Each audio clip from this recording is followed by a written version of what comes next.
Kisii, Nyamira, n'ekingongo kindi ky'ensi ya Kenya. Abaliki baitu mbaye bakolentera mangana magia ase enchira y'obuikirano. Emanyi yamange nabwo bwatira n'Ensoko TV koigeka chingenjo cy'omugusi. Ensoko TV, oburuso bw'omugusi. Tomu chako tengere Breito yogosemia na gukumanya yago korekana kira lituko nabaliki baitu be Andre Chinga Chance asengencho yao eyaliganie asobo tengali botali no mubwekano.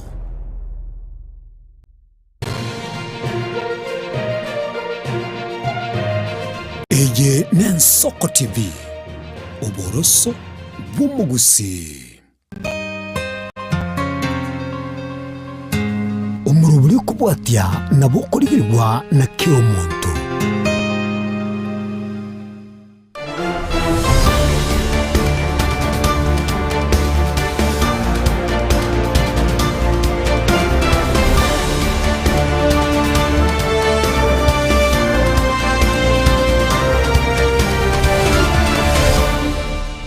Mwancho muligereria nemambiye nderi tukulie Jumatano lyemerongebere na kiando mutienyo yokane mwaka w'ekibi 2025 no 2026 senchira bena litukiri muri yoka mwanchi muri atigaire tunyara ko batokoringa na kunyokora mutinye igokane segre tukiri anke na limutinye goika omweri no kore okuse no kwigena kwanenga mambe yawo nigo yachagete bya na yabo embura kendata kwa twaso bonge mu chine robi korende bonge nete no siso mate cross rongo rwabusi na gege mu chine robi nigo obokiete bya na igo kwariga nende se mambe yabonega imeyo mu rwetro ni to chake bene turigireria magana aho anene ase ebirengo biribege siasa anataka korekana isiko amanoro gongo rwensera bayiga magana ali ya magendro agenda kwanikibwa imeyense ya Kenya tunyamurekero sobo ime nabo igoto chake na mango mwanchi mwiri agenda taka korekana imeyense ya Kenya yakero marebwensa ya soke na kubagikiria abamiri baye bege siasa asangende konya kuba mochara kubatabinga ere igawecho kuba trunkari kuba rutanse na kuba bwari mwariyo kawusebo chore nemerongebere netano bere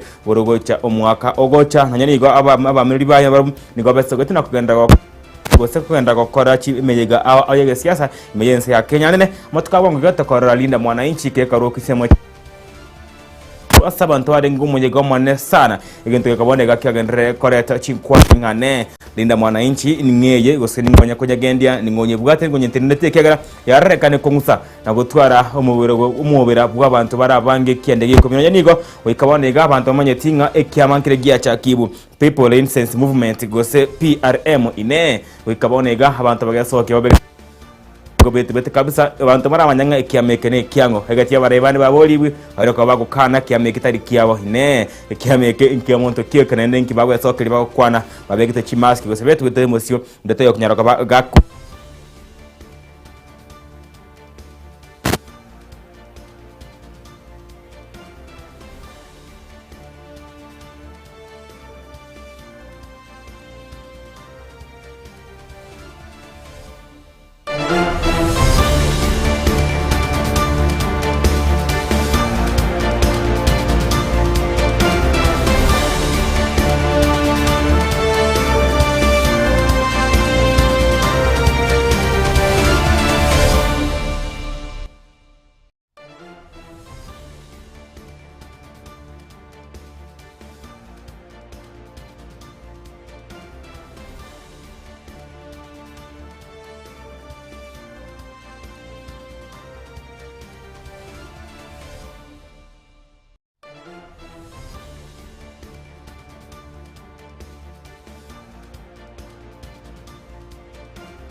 Karibu nendo mwachumuria togandere mambi yabone ga someru umurubiri ogwetro video tumurikira mangana ao agendete gokorekana asebona iga nigo marebwense na ende yasokiri nakugenda kubagikirie abamireri baye begesiasa borosana satebere ngamba bwati agenda mbabwati amaro nabayiga mbabwati amangana wenta kubakorera abananchi na Ruto nigalire yogoche kubakanse kubatrunkania na kubabwa boswe chukura cyo mwako gocha mwaka 2025 nebere ga kwana yako tinsemo chimo cha Nairobi asakoletara ya magenda tinsemo ao egati abasense yebunge ya Kibra amanensemo yebunge ya Lang'ata ni garenge nabarai aho imeya serikali yaye egati yabo omubunge bwensemo yebunge ya Lang'ata Felix Oduol manyekene mono bna jalanga nabayigo moseneta omochore ekarni nyamu gati yabarai bande abonsi esobwamo bamwakreteko ko asamagendero agendete kuwene kya abananchi merogongo rwa Kenya na neme yomochi Nairobi toringi chinkwana cha William Ruto karni nyamu amona Felix Oduol manyekene mono kuna jalanga.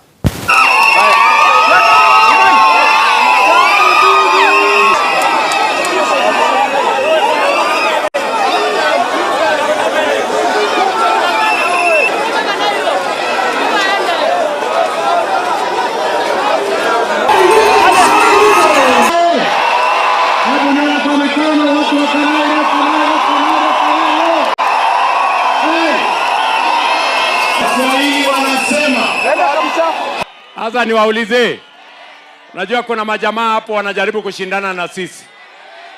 Wale majamaa wako chini sana, wako down. Nyinyi mnanielewa? Wale majamaa kazi yao ni matusi. Ati ile kazi kubwa wamefanya, ile ya maana sana, ati nikunitafutia jina ati Kasongo. Sasa hiyo ni kazi mtu anaweza kusema amefanya, si hiyo ni ufala? Ati kupatia mtu jina ndio kazi kubwa amefanya? Wale majamaa kazi yao ni matusi. Kazi yao wako na hasira mingi, wako na vitimbi mingi, wako na kiburi mingi na matusi mingi, lakini agenda hawana, mpango hawana, sera hawana, agenda hawana. Ni kweli ama si kweli?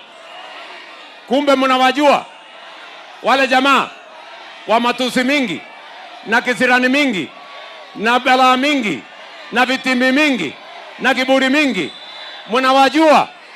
Mnawajua ati mpango hawana, agenda hawana, sera, agenda, maono, hata akili.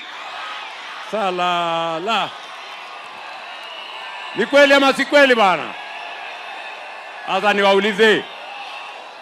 niwaulize watu wa Kanairo, kama wangekuwa na akili, si wangewacha matusi watuambie sera yao? Kama wangekuwa na akili, si wangewacha kiburi watuambie sera yao? Kama wako na akili, si wangewacha chuki watupatie maono yao? Kwa hivyo agenda hawana, mpango, maono, sera, agenda, hata akili. Basi hiyo ndio story yao. Nairobi oye! Nairobi oye! Ebu nione tutam ya rais. Lang'ata Lang'ata. Mwenye macho haambiwi tazama. Hii manyumba yote haijajengewa mtu mwingine. Ni nyinyi ambaye mtakuja kuishi hapo. Tunasema asante sana rais kwa tukupenda na kutujali. Na sisi tutatembea na wewe hadi mwisho. Wakati unapanga hii mambo Kenya, na mimi napanga Kanairo. Lang'ata we! Lang'ata we! Kwanza kabisa asante sana rais kufika hapa nyumbani Lang'ata. Tunakushukuru sana kwa hii kazi ambayo inaendelea hapa. Lang'ata we! Lang'ata we! Lang'ata we! Mheshimiwa, sisi tunakupenda. Hapa ni nyumbani na tutaichunga vile inafaa. Na hapa ukiona watu wote, hii ni team tutam. Nionyeshe tutam. Na unajua rais, Hii ni ngome ya chama yetu ya ODM, si ndio? Wacha kofia ya ODM, kofia. Tingisha kofia ya ODM. Tingisha. Na sisi tuko ndani ya broad-base na tunafanya kazi pamoja na ndugu zetu wa UDA. Na togotigana yo mwancho mugeria bono nigo oyore gosoyo romo konyi umare bwense mense ya Kenya Kithure Kindiki atebirenge mero berobi au yense ya Kenya nigo yabeko bakwikana bwa asowe kanu anene umubiri oyi citizen oyu Kindiki yabeko bakakonyo kereko kona kunyatabanga no umubiri omuya sana ikegana nigo konyero ikana mero beri au yabakore mirimo ime ya serikali anene mero gongo rwa Afrika. Kindiki nigo yakwantaya kurubi karabye 15 ebye gosebya Africa Connect Summit ebye byakoreka ntega iga ime mochi o Nairobi na teberenga kione kike manyelio ngense ya Kenya yagendera gosikomotu kimagendera saga ndibono kinse cha Africa chonsi kubwatana ilio gwesikimotu na goikirania amaganio abo hanene yo kwegendereria asichi sector au himero ngoro rwa Africa. Kenya's startup ecosystem continues to rank among the top in Africa, attracting global investments. We as a country have made some progress in digital public services. We have an e-citizen program where citizens access government services digitally and they pay digitally. And we have removed paper transactions, improved our revenues, increased transparency, and made the delivery of public services more convenient. And I think this is one of the areas where we have also something we can share with the rest of the continent. We now have e-citizen, where millions of Kenyans can access government services seamlessly and efficiently. We are also making investments in connectivity. Kenya now boasts of 90% of our population has 4G internet connection. That's 90% of our population, and we are expanding this through our fiber infrastructure, as I have said, under the Digital Superhighway Initiative. As Kenya, we see 5 priorities, which were summarized by the panelists. This is around people, it's around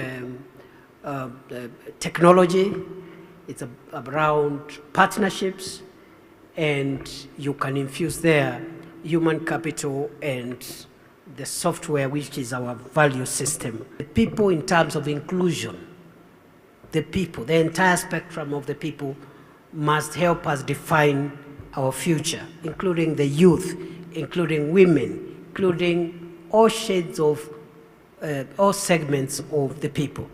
But technology is going to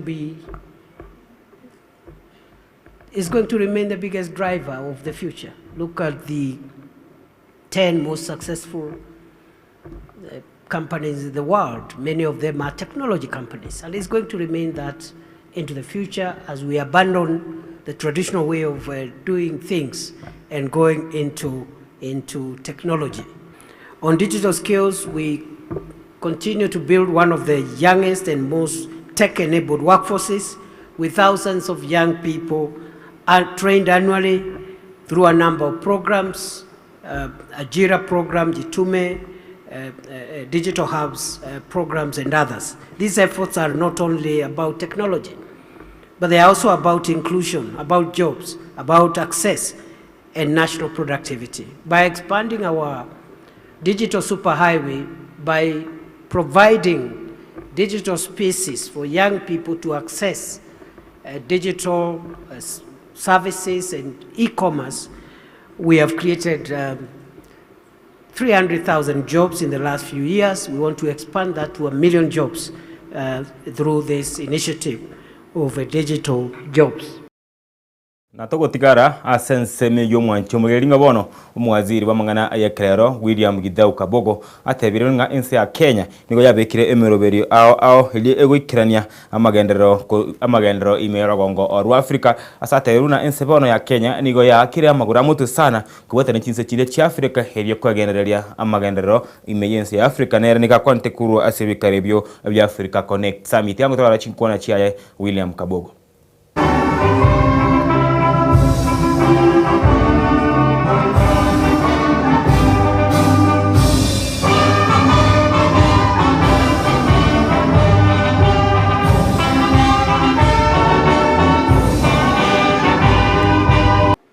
Your Excellency, we continue to build as individual markets on issues of connectivity with systems that do not always connect, frameworks that do not always align, and opportunities that do not always scale beyond national borders. If we are to move forward, Your Excellency, this must change. Our theme, which is Uniting Africa's Innovation for an Inclusive Digital Market, speaks directly to this challenge. It is a recognition that the next phase of Africa's digital journey is not about isolated successes, but about resilience and sovereignty. Your Excellency, a few things must happen. One, we begin with trust. Two, we turn to the systems and enable delivery. Thirdly, we will also examine connectivity and the data economy. Finally, Your Excellency, we'll conclude with people, because Africa's digital future will ultimately be shaped by the young people who will build, use, and scale this system. Although we are diverse nations, we are Abaigoro muwaziri we wizara ya mwana chise chesiko Wycliffe Musalia Mudavadi nigatebera buna ense chinse cha Kenya niko chibuate abumanyi na boigo bunyamasya wanne bwa madini ao ayabonente ko chamo ili kokola chinse cha Africa gutwara amagendero amanene nonye nigo nigatebera nga encharanero chinse chonse cha Africa chibonente ko chamo chireto bomo na boigo morembe kokola chinse kigende kwene kibas chinse ao unenchira ya moyo ko bwaterana na wikirania amagendero imerogongo ru Africa skegera ense ya Africa nige madini amange kirage aike barachamo gukora tisegia muno morembe rabe ko bakawe kanibwa na gokonya chinse chia Kenya kuhegenereria tambe ubekanishize chiria achia boraya. Although we are diverse nations, we are united by our common goal of transforming our natural resources into sustainable development and prosperity. When we collaborate, we unlock exponential value far beyond what any single nation could achieve in isolation. The future of mining in Africa should be driven by cooperation, fueled by innovation, and grounded in responsible investment. This must be a meaningful opportunity for Africa, a meaningful investment. The whole idea of, depending on what you're looking for, we want all wars to stop. But the reality is that you will find the countries that are rich in minerals have seen the longest periods of instability on this continent. And they continue to experience that instability. So what you are saying, gentlemen, is absolutely true. That we must strike the right chord so that there is peace and stability in all this. Otherwise, we'll never realize this potential. We have to pull up our socks, we have to wake up to the reality, and we have to negotiate tough and smart. Because the simple saying is that you get what you negotiate for. So, if you under-negotiate, then you know what you get. If you negotiate smart, then you'll get a better deal out of it. So, we have that obligation as leaders, as the people at the forefront, to negotiate smart on behalf of those people that have been saying, actually, mine using very basic tools. We have to negotiate smart for them.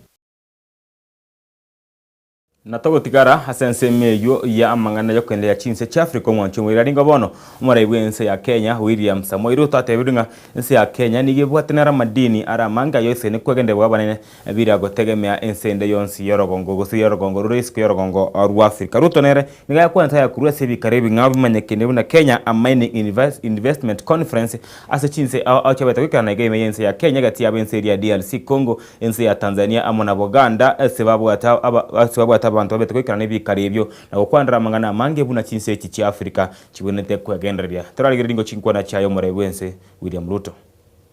For far too long, the abundant mineral wealth we possess has generated prosperity for others, while its true owners, our citizens, have derived only limited benefit. After more than 60 years of independence, few African countries can fully account for and fully benefit from their mineral endowments. We must correct this glaring distortion. Gatherings such as this one must serve as a turning point, bringing us closer to a future in which Africa's resources work first and foremost for the people of our continent. I am therefore delighted to note that we are joined by delegates from Nigeria, Tanzania, the Democratic Republic of Congo, Somalia, and South Sudan.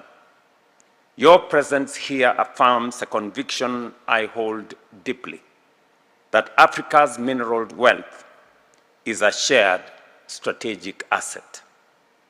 The decision we take now and in the years ahead will determine whether this abundance is harnessed to build African industries, create jobs in Africa, and drive African prosperity, or whether it continues to benefit others beyond our shores.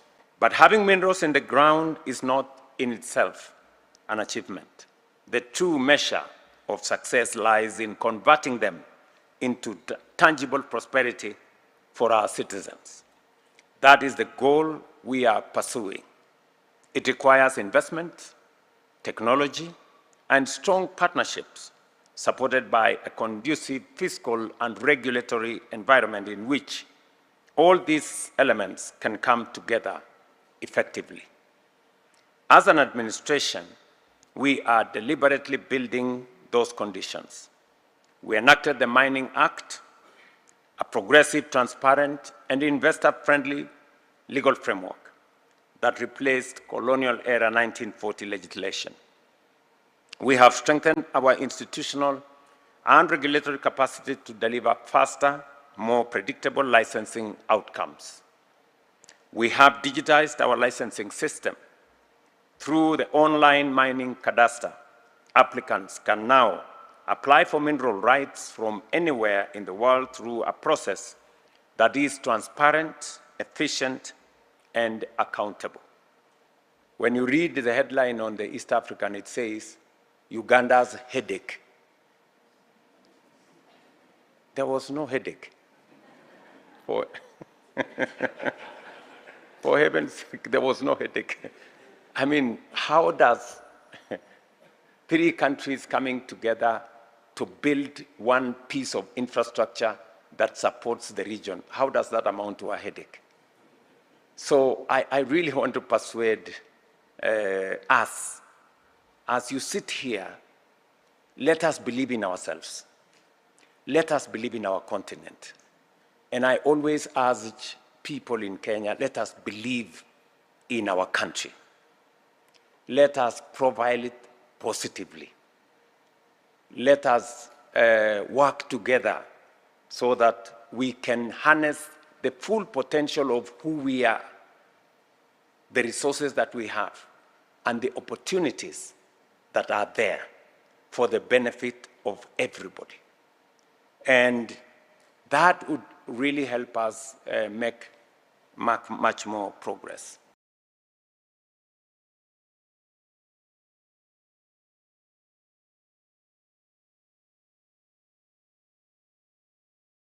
na mwancho mwegeria okwana kerekyo kibikaribye bya Kenya a Mining Investment Conference omwaziri ewizara ya madini na boigo gose na boigo ne chingiti chiri charoche hali Hassan Joho nigo nonyaniga adibikire tena nibuna ense ya Kenya nigo yabikire meroberio ao yogocha kwene kinga madini yali ari mense ya Kenya yarako bagakwiywa na gutimekwa edikorete na kugenderia meroberio ao uno kugenderia sensemo oyechibara amo one bintu binde nonyanigo nigo jarrekana sana osoko batebya abanchereria baise chese kogoche mense ya Kenya Kenya ko bunyamasi bwabo bwenibo ime yense ya Kenya kiagera no arasagia bonega na nigo Kenya yakire amagura muto sana asenchira ayo kwegendereria. And Kenya is that country where we can pinpoint for you where to find what mineral and possibly what quality and what quantity. Simply because we've done the geophysical survey and we have done some level of ground truthing. For investment, that shortens a lot of time for prospecting. Second point, Your Excellency, and I'm grateful to my brother, the Managing Director of Nation Media Group, that he's saying he's now happy that they're highlighting government progress.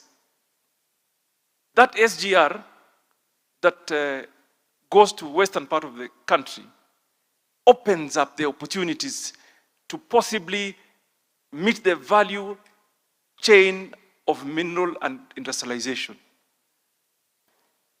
What this means for investors is that, Your Excellency, Kenya is not only ready and robust in terms of regulations and law, Kenya is creating the necessary support infrastructure to spur and open up the industry.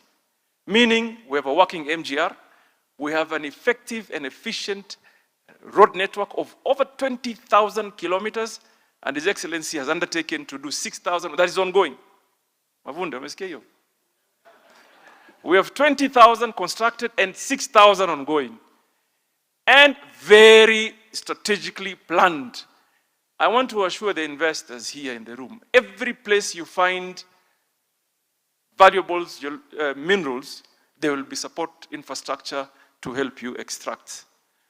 And the Excellency has directed us on matters of beneficiation. We want to commit that that is the focus for us. You extract positively, sustainably, value add, we will no longer, and I want it to be clear, we will no longer allow export of raw ore from this continent, beginning from here in Kenya. Mwanchumelia ayona arasogenda tukunya kukwarigania mambi yabonega somuru ugwitro bindi toyanta kukwana mange anana ndeta ko karekana kware unabonega barai wense ya Kenya bandeta ko tebanga rongoro Afrika mbu yaro chamo bagwatirane banyeke madine bagwata ngo tume kware yadinde tunyara kware to bunyamasi ya nes chinza cyonse cya Afrika nabego abande basabire ko bakwa mwarembe chinza cy'ibatisegi yari kwene kinga ngunyara ko tume ka madine to buya na kunyara wikiraniyo mwarembe hesengencho oyo kwegenderia asechinchera ao mwanchumurele na mange to chiko kwandre mambi yabonega imbata mugeni gocho chemye studio mambi yabonege mye rutero bini tuba tokomoreka na turigereria mange anane igoryo gotuboka nabo igo murindo obu abo maburi abwalinda mwananchi wabereka abo gocha samatu kabango igato arre bako enda na gotwala irombe yabanta bange kirage bakatare chitare erongorwa western bakakoreta ya wesense mo ya Kisumu weekend yaeta tokaraba ntabange kiri buchi abantu gentene bonega keneta ko tomotenge chomonene intochkwire nge omotenge cho owelinda mwananchi ngayorore korwa ningonyoretire ningokonywa chiwesa go korre campaign yaye nabo igo ingakyogendete kwegendereria ningore maega aye kwendeye nabo igo ntobwate egento giesokiri kiame kama yikuru kwa PRM People Renaissance Movement ne abarayigete bakandire ngamba likwebwate na chame kikorine ntobwate gati yo omo gosembati yabantu bali abakwebwate sana ne amanganonsi yalinda mwananchi tokone omogani wetu Isaac Otieno mwenyekere na MC Omolo abacho kwana mange rebune member yalinda mwananchi nabo igase kobeka tene ni ne People Renaissance Movement ne bwatinile no moseneta kwe county Robi Edin Sifuna korengana n'abantu bokwana kwende sense mya Sifuna okanira batabatamiti amangana aye kyame kyonga tiyari amange tochiko kwande mambi yabonega nyoranga oyo kabiro mukonyi bwo murayibwe ensera bayiga bonega oro murayibwe kyama keregi ya DCP ngumo kwandra Geoffrey Rigadi Gashagwa we soki na batabanga bono tatagetiko kenderega siburo mukonyi murayibwe ensera otebe ekina kyego tuguterware kigate tukira na obisi na tikire kikere na ego chibesa neguni chibesa cyinge sana tageto kwimokia chibesa itimente gose ekoti nechikumwanyiro chiko cyegwa kegera kurengana Gashagwa negate chibesa cyinge sana mwanche mwerelia banyana yisego chigwa na bora isego icyane kigara egatiye chibashiri atagete igatagete chibesa 42 million million chiria chemetienyeria atabe tukabaka bakore gasi goika okorire egasi yatete chi million emeronge na ibere nabo gana atete chi million chi emeronge bere chini gutaisano isato 22.8 million chiria echi yakorete merimo gose yakoroka gratuity chiria yakorete ka bakore merimo services chiria ruete muno mokonyi bwo muraibense na ategete chiringeri bu 700,000 bune credit keria go chakabaka gatumeka ekraringa visi gona atete aye go 700,000 na ategete 980,000 yani chiri buchimya isano chimi kianda 980,000 buno omosaro ya okiromo tienyi nabayigo ona atagete chi million 14 echi retirement benefit chibasa chiri chobogo tukerabere ko bagako retire nabayigo na atagete kwegwa chigari bere chisarunika nabayigo na atete gari yemo ebwata 13,000 cc ine gari nene kirage gari ebwata engineer nene 13,000 cc ngati yebinto biria ngati ya matunda alia atete ayegwe una chibesa ayimoki chibesa neguni hachire go chiagari bwa munyoro korine ine kigambere ngo chikwegwa okukani kwaye gwetera abalo yabaye ba Paul Mwite amana abalo yabande habaigete munangatia gochikunyara kumutindana kunyara kwene kinga nko bwari kine kiasebono aterate tigasi yobokoji bubara ibwense ni gate tarusi wekine getuguterware na akanu chi million chiaye ayimoke neguni agana chiro chiaye kwende tukorega na rumo chimureri abali bachite chigosori ntomas kwebanga ntwaro chi omugano gokorikwa omugano otanyakorekana akorwa omugano wosekorwa history wosekorwa imeno byayo ba Champions League bya chagetigwe miaka yere mega ye semifinal ntanga ni kwene kichigori kianda yana korekana umonche muri kwende tukorega club ya PSG amone club ya Bayern Munich bare go chiesa asera ndi ntanga ni go se first leg yemina na biri bya UEFA Champions League na se etwaro chegaria inga chibesa chinyinge sana yo chigo chinyinge sana cyatuka bachiko nyonsi bwa nigongo kwanira chigo selingo kwanira chigori chinyinge sana agayigo omwancho moyelia chigori kianda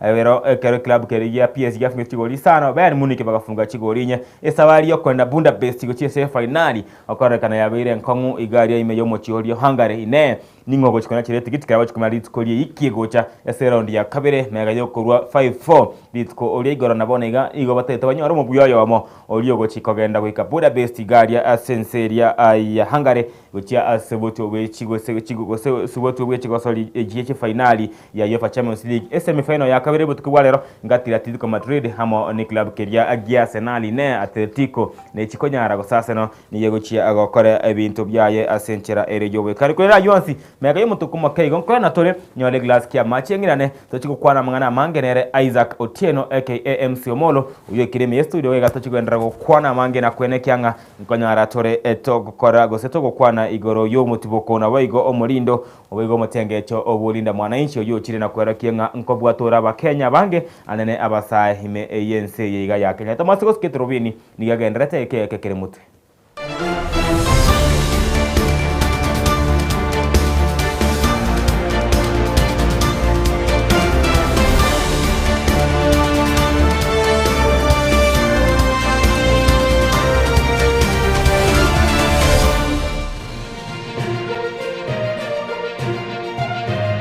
Eye Nensoko TV Oboroso Bumugusi Magega ya television ya Nsoko gwikasero yao kwanyoriribaga ligi yaliyokuraria asegete sena mbeyemo imena isiko yeriroba liyagusi onye kubwa tokuraria gukwenyoria ogukwa gose okubonchureria bono nabokonyoribaga lyabene liyokuraria asegete senieke asoriguri liyakibusani turikere gose twakere simigwetire namba yaito yobonchureria 0788666662 Mrna nabali bechinguru elikwe manyabo na watika kuruchitana nye chiense Frida Kerubo, Innocent Onyango, Clinton Ondigi, Diana Ndemo, Ishmael Mogere, Lynette Nyambane, Daniel Omwaga, eke nakige kos kiamesa yamangana maya. Ubugima n'urugendo rubwa tamange amaya namabe Omusakito Linet Nyambane niga ng'aririe imena isiko ya Gusii na gusanga n'abayaeteire n'abakuyaetera. Nchekera na ibole twe unango tebiwa na ibole tukinde buya ngakina kinde buya ekera na chiro ikemia kasta ngachaka ngondifero po ngoira samago wani kamanya gutokanga na twaliroga wana wacha gitego aya nime yo muroberyo bumwenori kirari tukule Jumatano chinsaiber chabutuko imeya Nsoko TV oboroso bumugusi.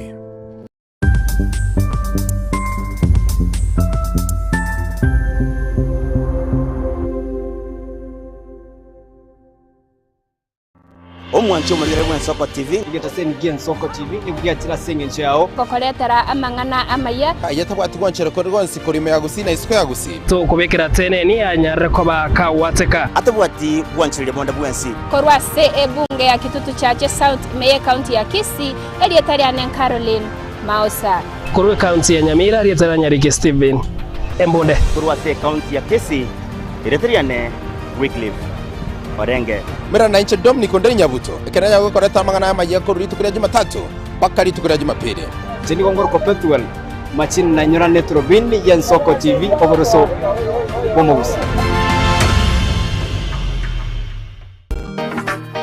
maumifunga bwato moyo nyigwete ngatindi monto chere yenkaro mororo asamalieta bakondo kama Taifa 254 inde meya Nsoko TV oboroso bomogusi Garaka matinga tara daike taoni ya Nyamira na rena shauri sangwe ngararo moijano umozu batera mabwari Muligeri bwa Nsoko TV oyo no moroberio gwo kongoria mareko na inje mwana mboka Edwin Nyang'au turabe tukumira na kira litukulie iki guchakira chinsa 10 chamogoroba wikenseyemo ya butuko kugwakorire emirimo yawo yerituko kwabukire orosete uikaransitero ya ubwe andajita asekerugo orambulete merondo kunya gusibero ngori nari ase screen ni chingero chikoletwa na mwanambuka Edwin Nyang'au ano to konyora chingero chionsi echiegita na chobenga kwanu bukano echiembegetere ndo songengo to amereria bakaliya omoto yakabwatwa bakaliya omoto yakabwatwa amatukemero ngena gaika kabwatwa Chinchira chito chigekoro nigo chirasoko goseli gwokonene gosiriwa ne chinchira chekerero ekira kichagire Nsoko TV twachire gutorigesa ko kyomugusi kurwa soko limera asendiba y'abanyandwariro oboroso bomogusi boigekirwe omogusi bono ne chinjira chiago goikaransanse na kubeke TV yao kwene kingangwe somi uregekoro kyomugusi wetro muroberio bwigekoro gyeito hasi tokomera nabaga kaba Samuelere nabuigabange nabanyika Eligo kwanero ukwebogia chindagira amasikani chinyangi nemejega ao yomugusi kera lituko ria Ramisi chinsa ibere igoro imeye TV yao na Mbeya Nsoko TV na Stephen Nyariki Mbunde tolende ekimira eye ne Nsoko TV oboroso bomogusi yegoro yeito imeye Nsoko Nsoko yegoro yeito imeye Nsoko Nsoko ibyengia yakire ngumanga bunarero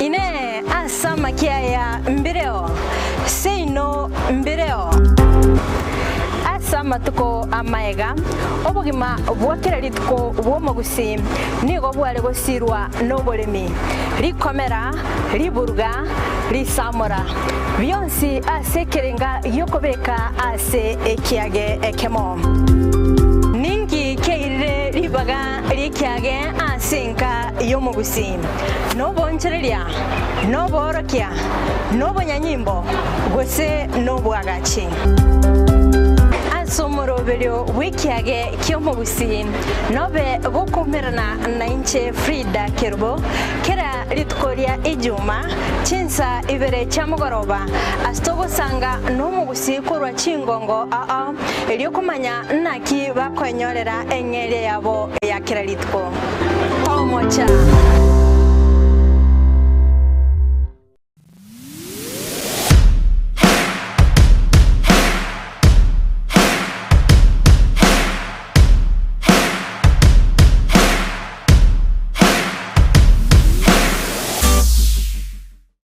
Ebagotebanga yogose como elio nero gose kabuya maiga yokonyora mangana mange korwa segete senikia osigete gen Soko TV boni go yakirenga kingo koleta nganya sai nigonda koletro murobili korkunga amegelio yebebelia murobili nigonda olete amuna basomba banya sai abu astra ko batukwegera lingana sobwagale nantalia yoka nonyora matera noena masabo noboroli ntunyale koba tukurwa ayankira lituko liye sabato liye bande bagotabanga Jumamos abande batabanga Saturday chinsa ikomirebere chamambia uweka chinsa ibere Tomocha gekora nchumulisyo ngaga nabasomba banyesaye ntokoletere umurubiri bweleso seseni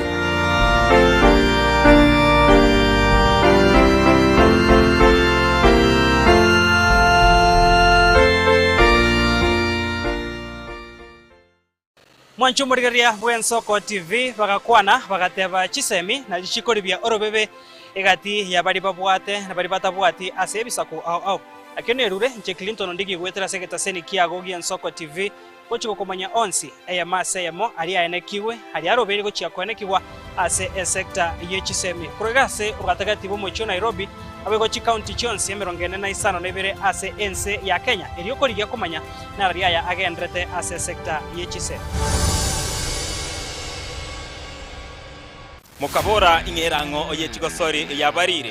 We've never seen anybody win 3 in a row. Bona omwancha omurigereria ayabuno motitire bwechigosori ao nobe na kirengencho yokokokera. Goal! Absolutely astonishing. What about that from Gareth Bale? Igeteseni kia ogien Soko TV. Ibona onge guchunchugere gokwariganiria na gokwerera chigosori ao oboikeranu.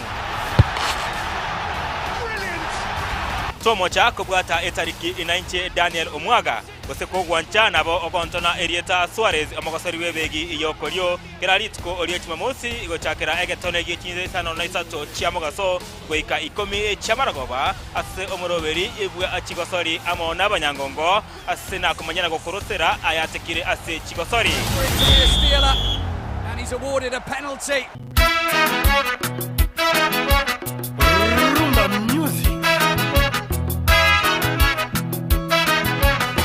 Ase miziki yabagaka eli abantu bakonga kongire chinengo chacha kiriko choga ya rumba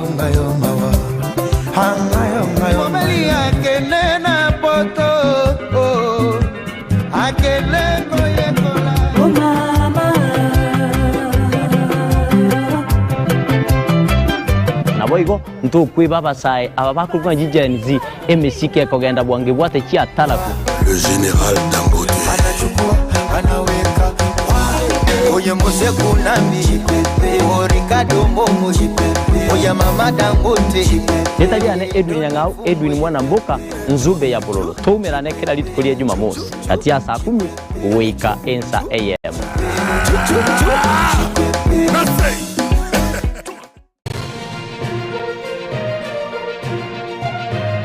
Eye ne Soko TV Oboroso bumugusi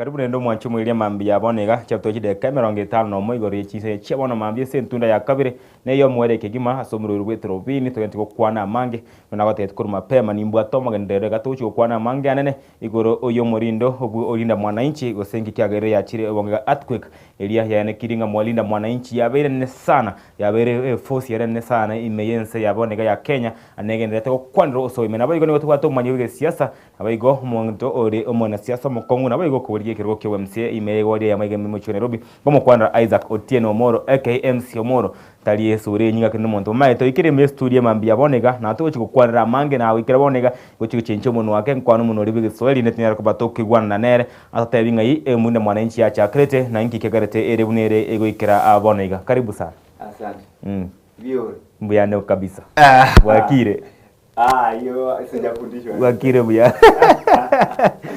Unafaa ujue kidogo sasa. Nafundishwa. Umejua wewe ni Mokoyo ni? Wewe ni Mokoyo. Mimi ni Mokoyo wako. Naelewa kabisa. Tunafundishwa polepole. Mmekuaje lakini? Tumekuwa salama, tunashukuru. Mungu ametulinda. Habari za siku mingi ziko salama. Nimefurahi tena kukuona huku ndani siku ya leo Isaac. Nami pia nimefurahi. Niliambiwa mlikuwa ujini wapi kadi yako ikapotea. Iko tu namna hiyo na kadi kupotea. Kadi haijapotea bado tuko. Umeshua sana karibu sana tuongee mengi labda kuna jambo kabla tuanze kuongea ambayo unasikia unataka kuanza nalo. Kwanza nataka kushukuru wana Kisumu kwa kazi nzuri ambaye walifanya kwetu sisi kama Linda Mwananchi na tena nashukuru wa Kenya kwa jumla na viongozi wetu wote ambayo walifanya juu chini rali yetu ikakuwa safi. Karibu sana. Mwancho mwilio inere Isaac Omolo aka MC Omolo oyu mwanasiasa mokongo nabwo mbwatani ibwalinda mwananchi kiumbe kirigia chire kiumbe gikora unabara ya bangi gati aba wabedu nisifuna baba bwino gati yande muna James Orengo umuseneta bwe county area Siaya ngati yabara ibanda bangi habo bare merinda mwananchi abo igo mbwatani to kwa ramange atomanyenga irinda mwanchi ya chakrete niki kyakrete chaka na wekabone gamero weke bwatana ne yense ya Kenya na kone kinga amangana alionsi agweturense ya Kenya kubara wechigasi okwakobo gimama butamentire gochiara kabagakwana na ine mbagwate meroberi yokobeka kerogo kyomo raibwense gosyo bochore bone 2027 tochi okwandra mangi tware muganoye buna bakora kitaro cyabo oragongorwa western bakretara yawe me county ya Kisumu yutukuriye Jumapili egati chinse igosega tie chingongo abo baberko bagotara kwenda bari chimusie mo chiri cyamo mbasa na agati yamangana mangi tochi okwana nera chiko tebikati iye magete ya sake for people resistance movement PRM ine ekyama kekumo gwatanikere Edwin Sifuna ingati yebintu bitochi okwana ebinge tochi okwana raigoro yogo cha amo kwa UDM na ODM tochiko kwandra Geoffrey Gadi Gashagwa olinere obere koba akago cha kiagusika obere koba gakugania bono aya guchimiro nchichi besa mega yo ikase gambere kenene egagote abanga bonere tikoba mokoyo murebwensi na nigatete kina kya ekedikere ase koti ya milimani kwa kigotuguterware na bayigo tochiko kwandra chinkwana cyo murebwensi William Ruto inga nigawo chikoba trunkani na kubabwa abameri baye ebechikura bosyo bocho lyo bonne bo mwaka 2025 onebere oyuwa no mugeni onetore imagiganere ekoro akoro kwa Isaac Otieno Omoro oitochi kukwana nere imambia ya bonaiga. Karibu sana tena sasa tuanze rasmi. Labda umekuwa katika siasa sana, wewe ni mwanasiasa na wewe pia ni mchambuzi wa masuala ya siasa nchini Kenya. Hapo umekuwa kwenye movement mingi sana. Wewe ni sekjen katika ile bunge ya mwananchi, pia wewe unawania kiti ya uwakilishi wadi. Na vile vile kwa mwisho kabisa nimekuona sana kati ya mwanachama wa Linda Mwananchi. Linda Mwananchi ni nini? Linda Mwananchi ni ODM ni chama ya baba Raila Amolo Odinga. Na kazi ya baba Raila Amolo Odinga ilikuwa ya kulinda haki ya mwananchi wa kawaida.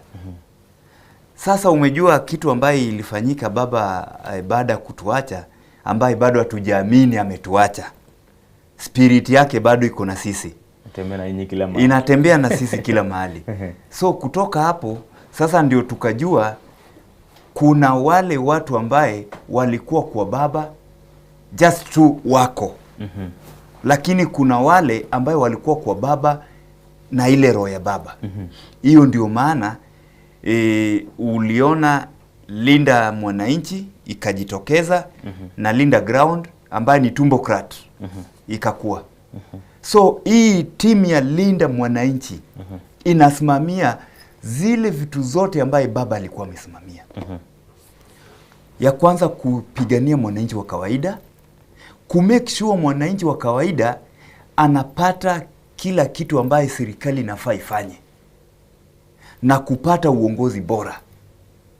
Lakini upande wa hii Tumbocrat, Linda Ground. Yeah, umejua tunasahau hiyo jina.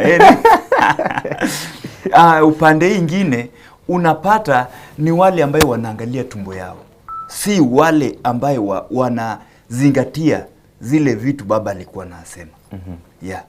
Ndio maana tukasema basi kama nyinyi mnaangalia tumbo zenyu na mnapewa pesa na William Ruto, wacha sasa sisi tulinde mwananchi venye baba alikuwa analinda mwananchi. Yeah. Umezungumzia kwamba Linda Mwananchi ni sehemu ya ODM ambayo imeenda kiando kabisa, ambayo inajali mwananchi. Na labda umesema wengine ni wale ambao walikuwa wanajitakia wenyewe. Ilikuwa vipi hadi sasa wale baadhi ya watu wakatoka hadi wakaanza, mlianzaje Linda Mwananchi na nini ilichofanya hasa kugawanyika kwa ODM na mkapata Linda Mwananchi na mkapata Ground? Kulikuwa na mkataba ambaye baba Raila Amolo Odinga aliandikisha na William Samoei Ruto. Na kwa hii 10 point agenda, number 1 ilikuwa ya NADCO report. Na hii NADCO report ilikuwa inaongelelea uchumi, ilikuwa inaongelelea vifo, kazi, compensation ya hawa watu wote waliaga. Kila kitu yote ilikuwa hapo. Alafu sasa baba alisema ya kwamba kufika last year this year ambaye ilikuwa mwezi wa tatu, ilikuwa tuangalie scorecard ni nini Ruto amefanya kati ya hizo 10 point agenda. Unanipata? Ndio tuone kama tutaendelea nao ama tutaacha. Naye hata kabla bado ijafika wakaua nani? Ojwang. Wakamtoa Homa Bay, wakamleta hapa Central kumuua. Hiyo ni kitu ya kwanza ya kufanya nini? Ya kuharibu katiba ile 10 point agenda ambayo ilifanywa nini? Iliandikwa. Sasa yule mtu ambaye aliandika hiyo 10 point agenda alikuwa Profesa Nyang' Nyong'o. Sisi tulikuwa pale KICC. Alikuwa Profesa Nyang' Nyong'o, alikuwa Secretary General Sifuna, Akino Orengo alikuwa pale. Top big lawyers wa baba ndio waliandika hiyo kitu. Na ulisikia mwenyewe baba akisema ya kwamba musilaumu Sifuna sana. Sifuna ndiye ameandika hiyo kitu. So anajua kila kitu ambayo iko hapo ndani. Na akikataa hiyo ujue ni hakuna. So kitu ambayo ilifanyika, Ruto aliharibu mkataba ya Raila Amolo Odinga na yeye. Hakuwa ila si alisema akasema amefikishana kila kitu. Kila kitu. Audit ya IBC imefanywa. Ya kujua nani ambaye alishinda na alishinda na kura ngapi na ni nini ambayo ilifanyika. Imefanyika? Hakuna. Kitu ambaye niliona Ruto alilaunch pale mwezi wa tatu, alisema tumetengeneza IBC. Hiyo haikukua. IBC ni kitu iko kwa katiba, lazima ikue. So kutuambia tumetengeneza IBC, hiyo hakuna kitu wamefanya. Ilikuwa tufanye audit ya election ndio 2027 kusiwe na uwizi. Unaona? Aya, audit ya deni zetu zote ambaye tuko nao kama nchi, umewahi sikia imefanywa? Ile siku tulisikia akisema ya kwamba tunalipa deni na tulikuwa tunataka audit. Report inasema tuambiwe audit ifanywe, tujue ni pesa ngapi ambaye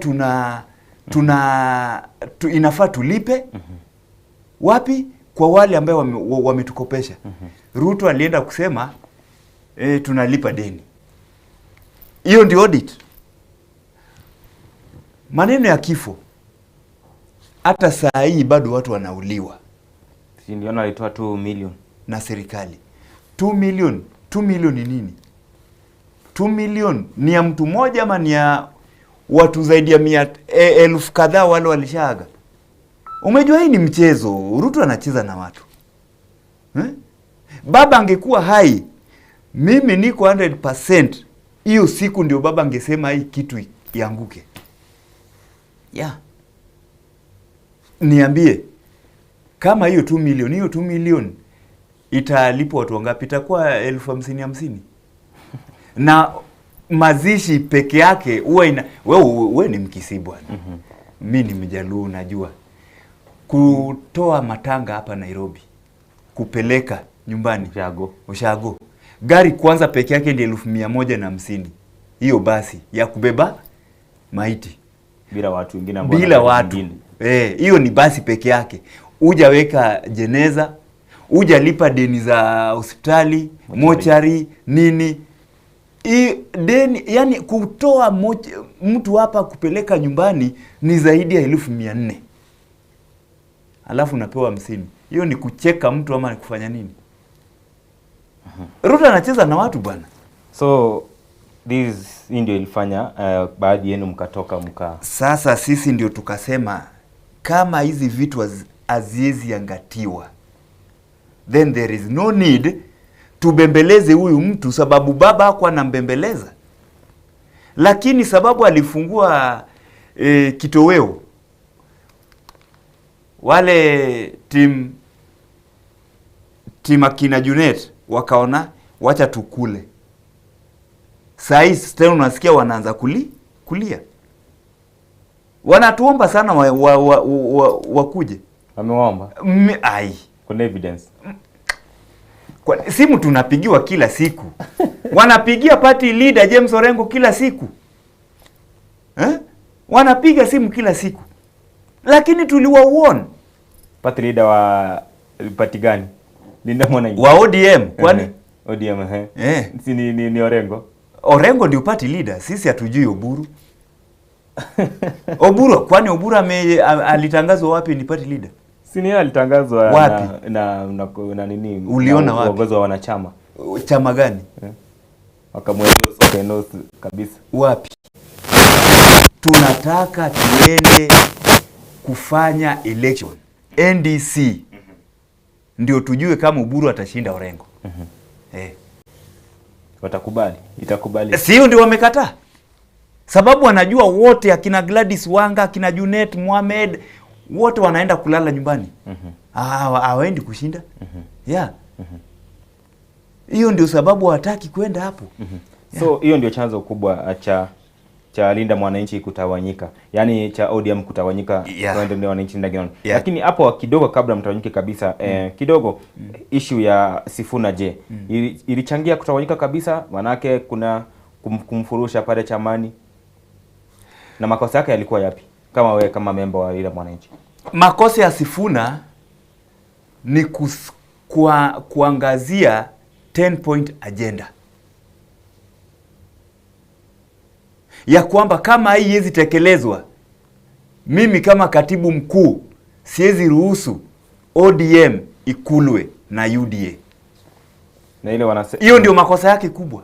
Na ile wanasema kwamba makosa wamemwekea wamemsamwa ni kwamba hakuwa anazungumza ama hakuwa anasoma the same voice with the members of ODM, the official members wale ambao ni viongozi wakuu pale ndani. Hakuwa anafikiana the meetings, hakuwa ana spot Kenya wanafanya. Ulisikia kitu baba alisema akiwa kwa mazishi ya Ong'ondowere?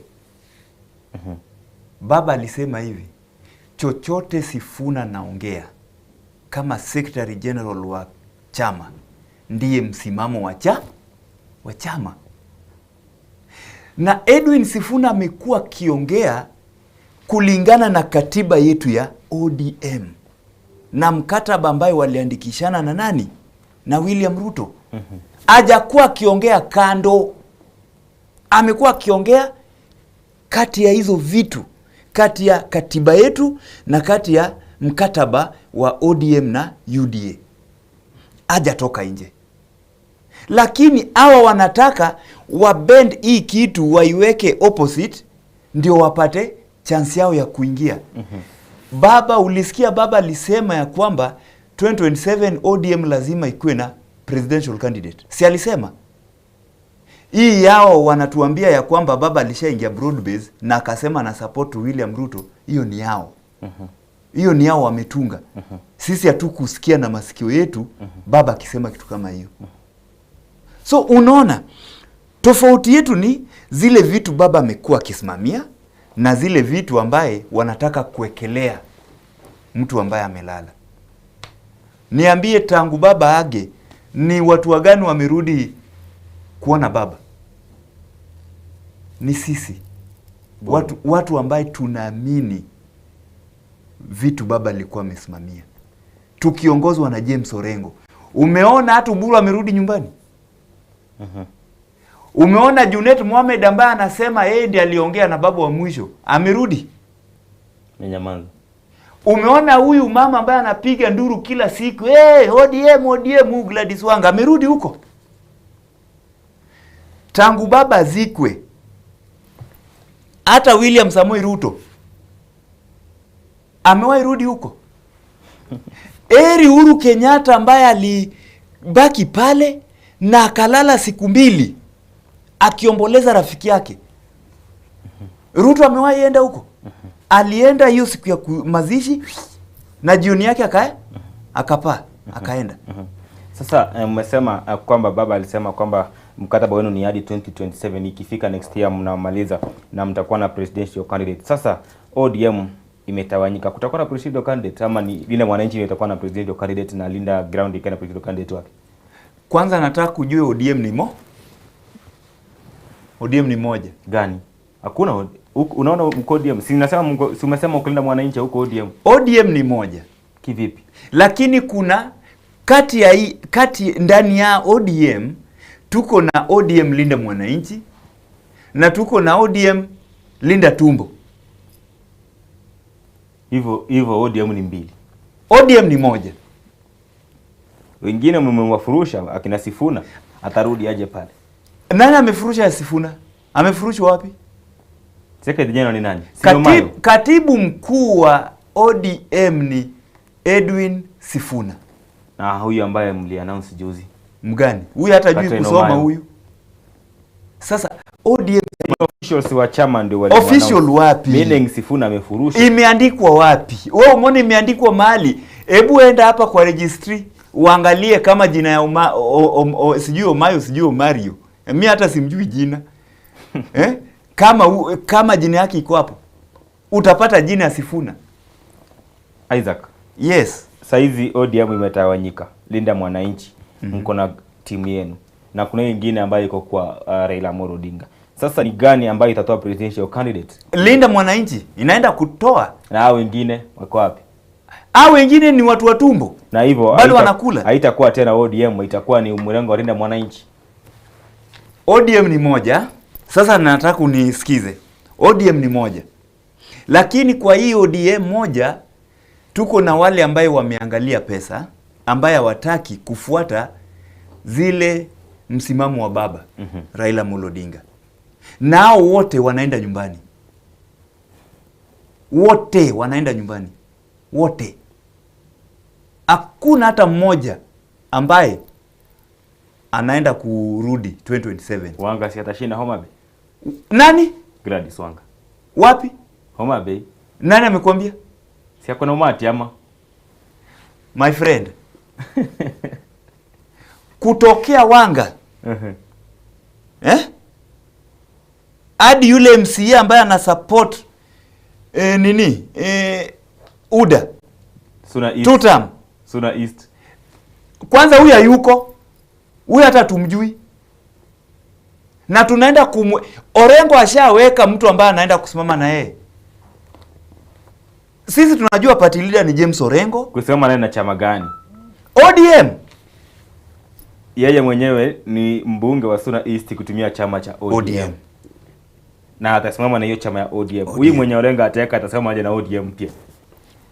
Kuna nominations ambazo zinafanywa. Sisi tunataka uhuru na haki, si ile ya nipatie certificate venye huwa wanapewa. Gladys Wanga alipewa certificate, hakushinda nomination. Junet alipewa certificate, hakushinda nomination. Akina huyu Kaluma wote, hata Oburu alipewa certificate. Oburu? Yeah. Na nani? Sina ndugu yake. Sasa this time round, endo ongea na wananchi na tuone kazi ambayo umefanya. Ndio ukue nominated. Yeah.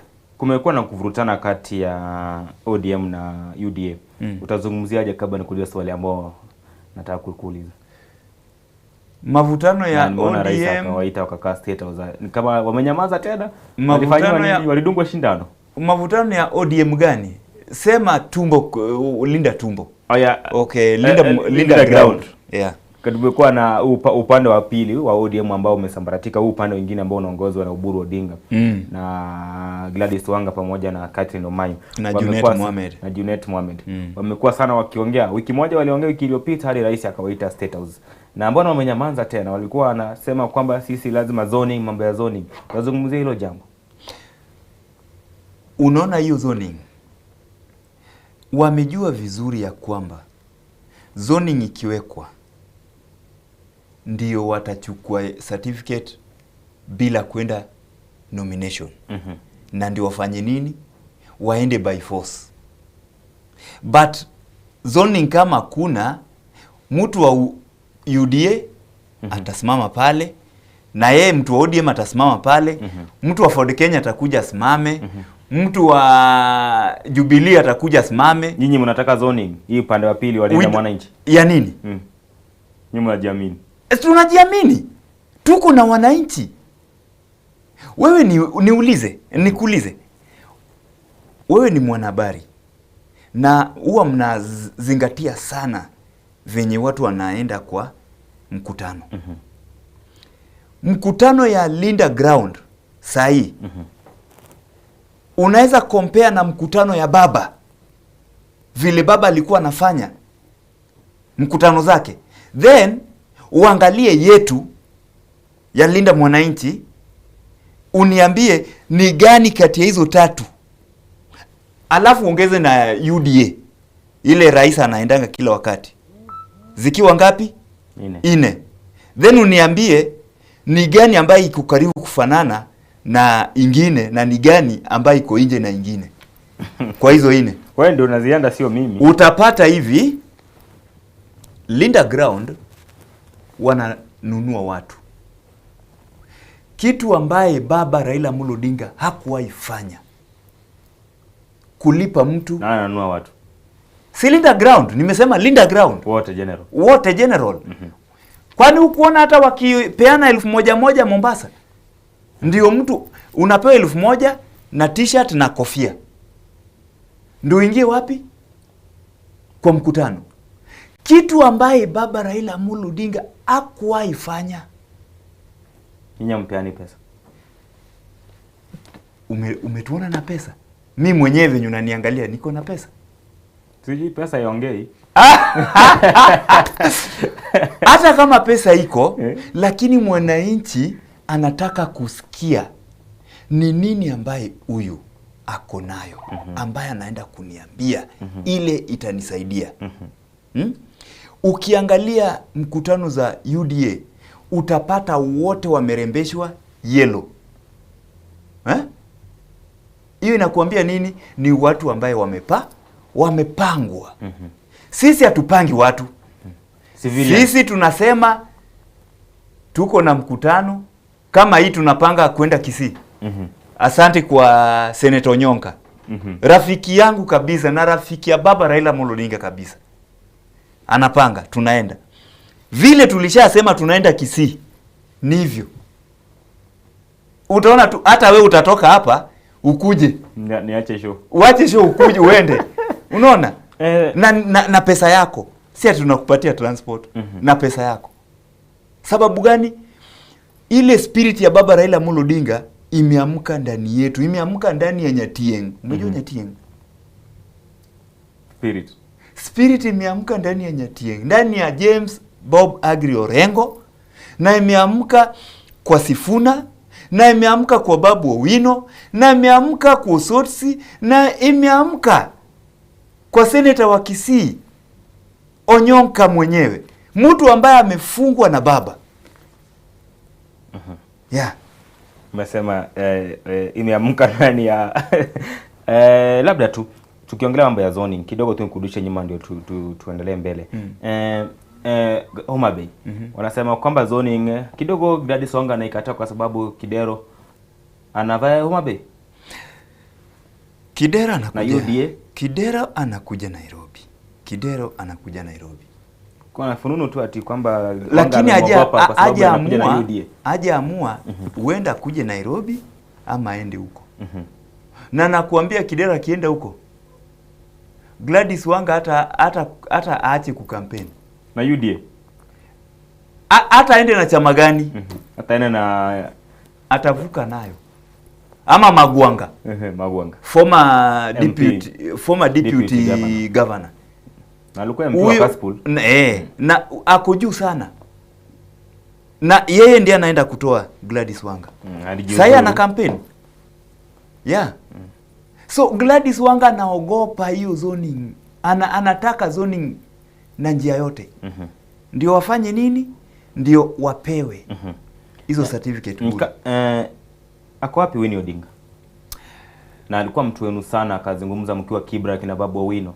Walimpa nini lilifanyika? Ako wapi Winnie? Dada yangu Winnie Odinga yuko, na ukitaka kujua dadangu ako na sisi. Jana William Ruto alikuwa kwa bedroom ya baba. Ulimuona? Kibra. Ulimuona? Nilimuona Kibra Lang'ata. But uliona nani? Uliona Winnie Odinga? Asikuona Winnie, niliona kina Jalango, nikaona kina Karen Nyamu. Hiyo inakuambia nini? Na usiongee maneno ya Junior. Raila Junior alienda Kibra sababu ya shule. Ile Raila Odinga Foundation. Hiyo tu ndio ilifanya aende. William Samoei Ruto anaona saa hii maneno yake na ODM inaenda kuisha. Ndio maana unaona anatafuta mtu kama Raila Junior, ndio bado watu waone kumbe bado wako na familia mzee. So alimtafuta. Unaona kitu women rep wa Nairobi dada Raila amesema, na tunamwelcome akuje sababu yeye anaona mbele. Women rep wa Nairobi, Pasaris. Not Pasaris, wa Kisumu. Wa Kisumu. Dadake Raila Odinga. Dadake Raila Odinga. Amesema hapa mbele anaenda kuamua. Sababu aliona kitu ilifanyika Kisumu. Hajaiona. Hiyo ilikuwa inaonekana tu na baba peke yake. Na ukae ukijua hivi ndugu yangu. Umesema siasa ya Nyanza, iwe Kisii, iwe Luoland, iwe Subaland, iwe wapi, huwa inaamuliwa wapi? Kondele. Katikati mwa Kisumu. Katikati ya Kisumu. Headquarter ya Nyanza. Ukikataliwa hapo, ujue uyuko. Kondele wanasemaje? Si uliona? Ulijionea? Ndio maana unaona hata Ruth Odinga anasema ndugu yangu analala, mimi naamka pande hii. So umesema Winnie yuko ndani ya Linda Mwananchi. Winnie yuko ndani. Mbona akajitoa akanyamanza? Umejua kama mtoto wa king. Unajua venye king wafalme wanakuanga. Wafalme si wale wa kukimbia na vitu haraka. Lazima tulie, apange mpango. Siku ile analipuka mara moja na kila kitu inaisha. Isaac. Yes. Ako wapi bad girl? Millie Odhiambo anakuja. Watu wako wengi njiani. Wakati tulikuwa Kisumu, wamepiga simu wangapi? Wale wapigia nyinyi yote. James Orengo, wanasumbua James Orengo bwana. Wanasumbua His Excellency. Wanasumbua His Excellency. But nani anaitwa nani? Mabone Mili Mabone Odhiambo. Mili MB Suba. Bad girl alianza kuambia mapema lakini hawakusikia. Juzi aliwa remind, aliwakumbusha, niliwaambia na muku unisikia. Sasa oneni. Walikuwa wanasema hiyo timu itaisha baada ya miezi moja, itakuwa imeisha. Sasa tunaelekea miezi ngapi? Na bado 2027 bado tuko na tunachukua uongozi wa hii nchi. Labda mlikuwa mnasema ati Linda Mwananchi itaisha na bado inaendelea. Swali ni kubwa. Who is funding you? Hapo kidogo nyuma umezungumzia juu ya Uhuru Kenyatta kwenda kumuona baba Odinga baada ya kufariki kwake. Na je, who is funding? Na je, Kenyatta anauzishwa? Hii kitu nataka nikuambie na nataka Wakenya wajue. Kampeni zenu ni kali na zinatumia mamilioni mko na trucks. Hakuna milioni ndugu yangu. Baba alikuwa anatumia pesa. Si hata kutumia tu kununua watu ama nini, kutumia tu kufika pale, process hiyo magari nini kila kitu hizo ma system na nini, kupita kuzunguka kila weekend. Nataka kukuambia venye tunafanya hizi mkutano zetu. Umekuwa ukiona mapicha ya viongozi wetu kama wanakaa chini wako surround kwa table moja, si ndio? Nataka kukuambia hivi. Watu wanajipiga faini wenyewe. Hakuna mtu yote ambaye ana fund sisi. Hakuna. James Orenga atoe 200,000, Sifuna atoe 50,000, Onyonka atoe 100,000. Hivyo. Kibagendi atoe yake 60, Babu Owino atoe yake 10,000. Hivyo. Then inawekwa pamoja, wanasema okay, tunaenda mahali fulani. Hii podium itakuwa pesa ngapi? Itakuwa 100,000. Si already tumepata podium? Sound itakuwa pesa ngapi? Itakuwa 100,000. Kwa hii pesa ambayo imesanywa hii 50, 200, 100 hivyo. Si already imetosha? Sasa wewe kama kiongozi ukitaka kwenda bado unatumia mfuko yako. Ukiwa na watu kama sisi unasema niko na watu wangu 20, wacha niwapatie 2,200 wapande gari waende. Hakuna mtu yoyote ambaye anafaa Linda Mwananchi. Hakuna. Fununu tu ati kwamba yeye nani anawafanya. Hizo ni fununu za Junet Mohamed ambaye anataka kuwekelea Uhuru Kenyatta ya kwamba Uhuru Kenyatta ndiye anafund. Uhuru Kenyatta si yako na Jubilee yake. Uhuru Kenyatta akitaka kufanda na fund nani? Matiang'i na timu yake. Sababu kuna chama yake. Watu mimi nimekaa kwa hizo mkutano zao. Watu wanajipiga fine. Mwancho mugiria chabdo jide kemeronge bere na inyegoro chinse sana chabona mambitu bente kukwana nere Isaac Otieno aka Msiomoro yero mubwate nyume kabisa bwe kiombekeri yige siasa kia Linda Mwananchi to yente kukwana mange anana igoro yogo cha bwe kiombekio ge siasa kia Linda Mwananchi akoro kwa nere Jeria Kerubo following live from Barin Kingdom. Asante sana Jeria Kerubo. Akoro kwa Dennis Kirandi Moserbege su watching live kutoka Nakuru Salams Club. Asante sana kutoka sehemu za Nakuru. Hailin Delton komo kutoka Mwiki kutoka sehemu za Mwiki na pia kondani.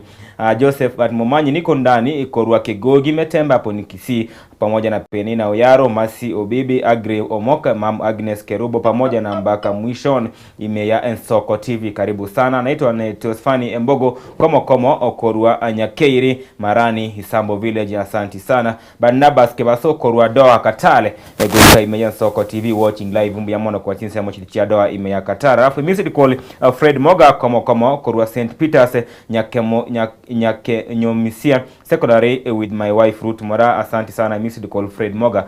Ngati ya bali baganda ko wati muroberie kabisa gaiga na utabanga wako ndani ni kati ya watu kadhaa kutoka maeneo mbalimbali unasikia naendelea kufuatilia Linda Mwananchi talk asubuhi ya leo. Tulikuwa tunazungumza mengi. mkaanza Linda Mwananchi na mko pale wengi. T-shirt yako nimeona imechorwa Agri Bob James Orengo. Yeah, our party leader. Huyu ndiye party leader gani unazungumzia? Leader ya Mwananchi ama ODM? Huyu ndiye party leader wa ODM. Si ni Oburu Odinga mlimchagua? Nani alimchagua? Sasa wacha nikuelezee hii maneno ya ODM. Kwa uongozi wa ODM ni Raila Amolo Odinga na Senator Edwin Watonya Sifuna. Hao ndiye walichaguliwa na wananchi. Hao wangapi? Delegates. Walichaguliwa na delegates. Sasa mmoja yuko ambaye ni baba yetu.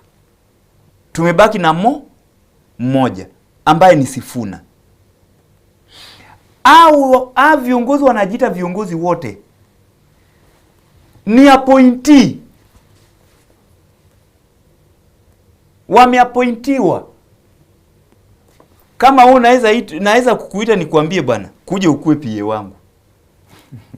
Hivyo, so hao wameitwa kufanya kazi lakini hawajadhibitishwa na delegates.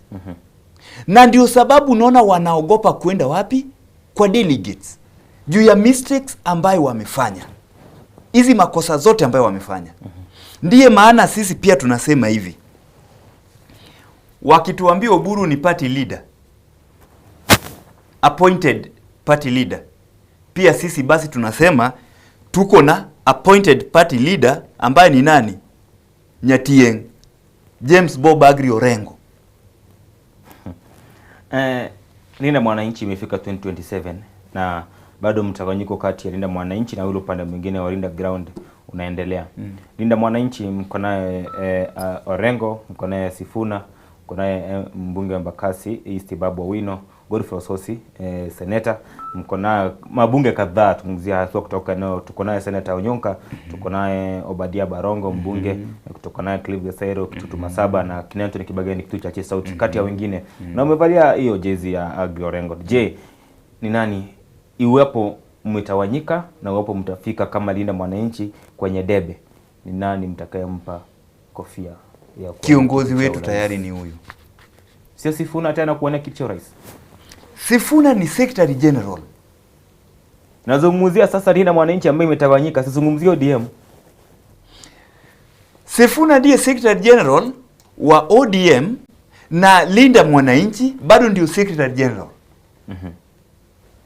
Yeye ndiye kiongozi wetu wa katibu mkuu. So si atakuwa kwa debe kama mtenda tu kama Linda Mwananchi kivien. Nataka kukuambia hivi ndugu yangu, wakati tumeenda pale Kang'oka Jaramogi juzi kusalimia baba, tumetembezwa tumetembezwa na Omondi, ndugu mheshimiwa Omondi, ndugu yake Raila Amolo Odinga. Na tukaona hapo kwa hiyo museum, tumeona vile watu ambayo wale ambayo wamesumbuka kwa nchi ili nchi ikue maliko. Hauwezi angalia picha mbili ukose James Orengo. Hauwezi angalia picha mbili ukose Baba Onyonka. Hauwezi angalia picha mbili ukose Gitobu Imanyara, Paul Muite. Lakini utaangalia picha 20 na ukose Oburu Oginga. Mbona? Oburu Oginga utampata kwa picha ya nini? Ya family. Hapo ndio ilifanya tukapatia James Orengo heshima kuu ya kwamba hii kitu ambaye amepigania for long kutoka ile mwanzo hadi wa leo, kama anaweza pewa chance anaweza rekebisha hiyo kitu ambaye tumekuwa tukipigania, ambaye hawa viongozi ambaye wamekuwa kiletwa hapa wanakataa kuitengeneza. So unasema presidential candidate walinda mwananchi itajulikana, lakini for now yeye ndiye party leader, yeye ndiye kiongozi wetu ambaye kama kuna chochote ya kusema yeye ndiye anaenda pale mbele. Tutachukua mapumziko mafupi sana, tukirejea utanieleza mbona siku hizi serikali imeanza kuwafund na askari, mlikuwa umelindwa vizuri, hakukuwa na ghasia mingi, na IG akisema kwamba kila mtu anafanya nini yake na hakutakuwa na furugu katika linda mwananchi vile ilikuwa tunaona pale nyuma, na waziri Murkomen pia akasema lazima mulindwe. Je, Ruto anataka kuwatupia macho na angalau kupata wewe wenu? Utakuwa nijibu hilo, na pia utakuwa unaniambia people resistance as a movement PRM ni ya nani? Utakuwa nijibu hilo. Mwacho ya tokero mutumo sini ni toko yana mega mutumo tumia glass kia mache tukugenda Netrobini na trainer Isaac Omoro AKMC Omolo oyore gati ya babwatani hebe ekiombekeria kige siasa akialinda mwananchi.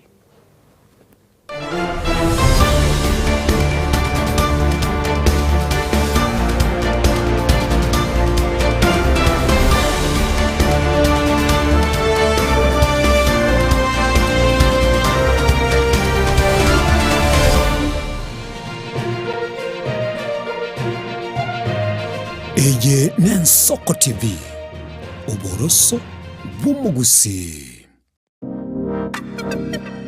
Magega ya television ya Nsoko gwikasero yao kwa nyori baga ligi yaliyokuraria asegete sena mbeyemo imena isiko yeliroba liyagusi onye kubwa tukuraria bukwenyuria ogukwa gose okubunchuria bono na bokonyori baga lya bene liyokuraria asegete senieke asoriguri liyake busani turikere gose twakere simigwitire namba yaito yobunchuria 0788666662.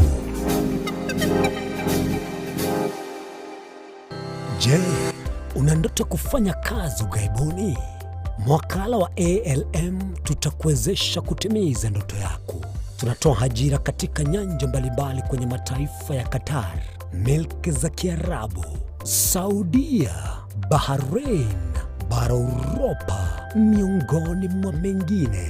We are legally registered by the National Employment Authorities and we are licensed to do manpower recruitment for different countries.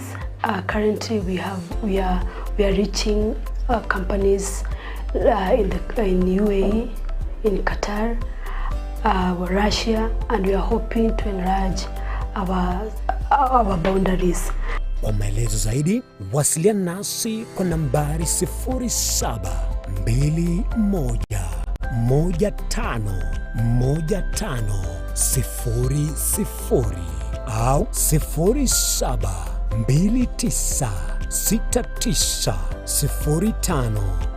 0729690571 au unaweza kutembelea katika ofisi zetu zilizoko jijini Nairobi katika jumba la Delta House, orofa ya pili, chumba nambari 204 katika barabara ya University Way. Tupigie simu utimize ndoto yako ya ng'ambo. Karibuni sana.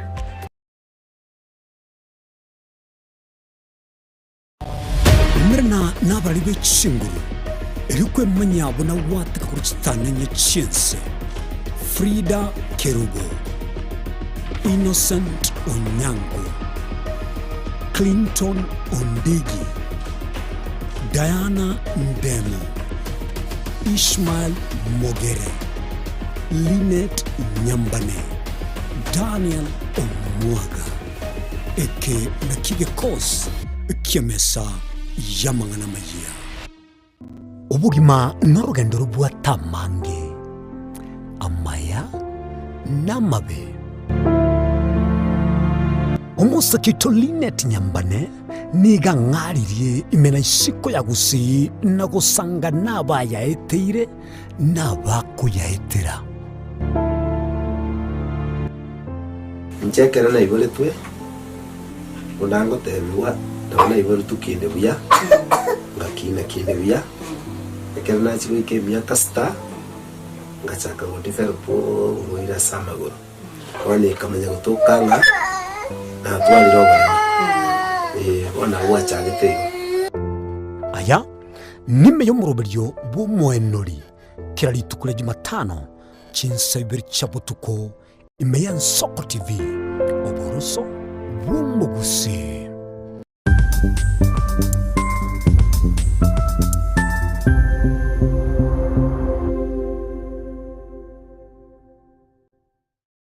Omwancho mulire mwa Nsoko TV igeta sengiye Nsoko TV ibwatira senge njao kokoletera amangana amaya ayatabwati gwanchero ko rwonsi kurime yagusi na isiko yagusi to kubekera tene ni anyare ko bakawateka atabwati gwanchirire monda bwensi korwa se ebunge ya kitutu chache South Meye County ya Kisii elietari anen Caroline Mausa korwe county ya Nyamira elietari Nyarike Steven Embonde korwa se county ya Kisii elietari anen Wycliffe Orenge mera na inche Dominic Onderi Nyabuto ekeranya gukoreta mangana y'amagiye ko ritukira Jumatatu paka ritukira Jumapili jeni gongor ko petual machin na nyora netrobin ya Nsoko TV oboroso bomogusi maumifunga bwato moyo nyigwete ngatindi monto chereye nkaro mororo asamalieta bakondo kama Taifa 254 indime ya Nsoko TV oboroso bomogusi Kera majenga tara gaike taoni ya Nyamira na rena shauri sangwe ngaro moijana umotu bate ya mabwari Muligari bwa Nsoko TV oyo no muroberio gwokongoria mareko na inje mwana mboka Edwin Nyang'au turabe tukumira na kira ritukurie iki guchakira chinsa 11 chamogoroba wikenseyemo ya butuko kugwakorire mirimo yawo yerituko kwabukire orosete uikaransitero ya ubwe andaji tasekerugo orambulete merondo kunyagusibero ngori nari ase screen ne chingero chikoletwa na mwanambuka Edwin Nyang'au ano to konyora chingero chionsi echiegita na chobenga kwanu bukano echiembegetere ndo gesongengo to amereria Bakalia omoto yakabwatwa Bakalia omoto yakabwatwa Amatukemeronge na gaika kabwatwa Eye ne Nsoko TV oboroso bumugusi.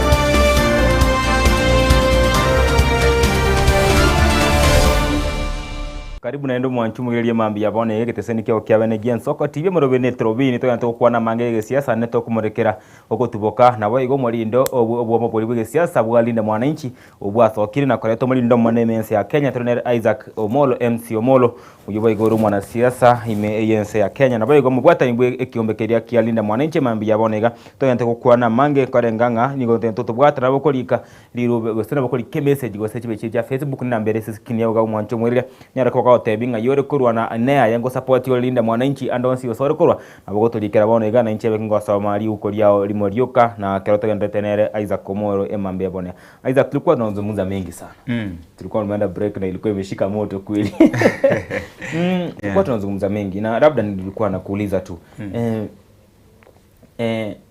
mlipoanza linda mwananchi mkawa na shida sana natia gas pale Western kidogo tunasifuna nasema zima hiyo kitu tuendelee mimi ndio Sifuna nini siku hizi IG unaona anasema lazima mpewe ulinzi mzuri unaona tia gaza ziko zinapungua na waziri pia ameanza wa usalama wa ndani mko nilikuwa nasema kwamba hakuna nini itakayokuwa na vurugu kama ninyi muende mfanye nini na labda tu wengi wanasema kwamba ni dirisho kwamba Rais Ruto ameanza kuwamezea mate. Kitu ya kwanza nataka kukuambia umejua Ruto ni mtu wa kutumia kichwa. Kichwa ngumu. Na alikuwa nadhani ya kwamba akitutumia polisi kutupiga tutafanya nini? Tutaogopa vile watu wengine huwa wanafanyiwa na wanaogopa mkutano inaharibika. Unajua watu unaongelelea. But kitu ambaye alikuwa misahau ni ukiwa mwanafunzi wa baba Raila Amolo Odinga. Tear gas ni kama maji kwako. Hiyo ndio kitu alikuwa amesahau. Na mahali kuna vurugu, ndio sasa watu wa baba huwa wanataka zaidi. Hiyo ndio kitu alikuwa amesahau. Then kitu kubwa ambaye alikuwa amesahau ni alikuwa nadhani ya kwamba akina Sifuna ni watu wajuzi ambaye hawajazoea hizi maneno.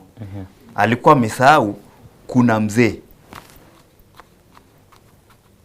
mzee James Bob Agri Orengo ambaye amepigana na Kenyatta, amepiga Kenyatta akiwa shule, amepiga Moi, amepiga Kibaki, amepiga Uhuru na sasa anampiga Ruto. Alikuwa amesahau hiyo. Sasa sisi tukiona James mbele yetu tunaona baba kama hakuna sisi. Sababu vita zote baba amepigania, wamepigana wakiwa na nani? Na Orengo. Vita zote hata kama tujazaliwa.